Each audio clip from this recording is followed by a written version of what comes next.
उद्याचा बंद हा विकृती विरुद्ध होता। मी होता हा शब्द वापरतोय याचं कारण आत्ताच थोड्या वेळापूर्वी माननीय उच्च न्यायालयाने तत्परतेने या बंदला मनाई केलेली आहे।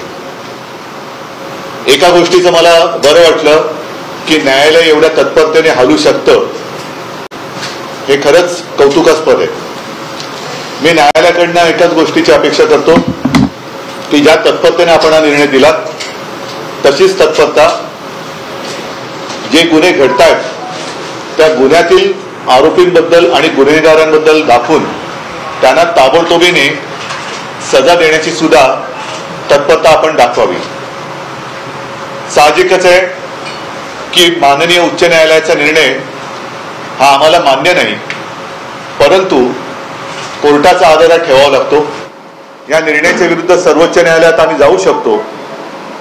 काही गोष्टी अशा असतात की सर्वोच्च न्यायालयात जाणं आणि त्याच्यानंतर तिथे सुनावणी होऊन निर्णय मिळणं ह्याच्यातही थोडासा वेळ अवधी हा जाऊ द्यावा लागतो, कारण सुनावणी नीट व्हायला पाहिजे।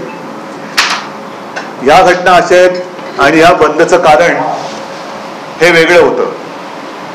सर्वोच्च न्यायालयात जाण्याची आताही वेळ नाहीये, कारण सर्वोच्च न्यायालयात जाणार, अपील होणार आणि त्याच्यामध्ये जनतेच्या मनातला जो काही उद्रेक आहे, संताप आहे, तो जर का आणखीन उफाळला तर मग सगळ्यांनाच कठीण होईल।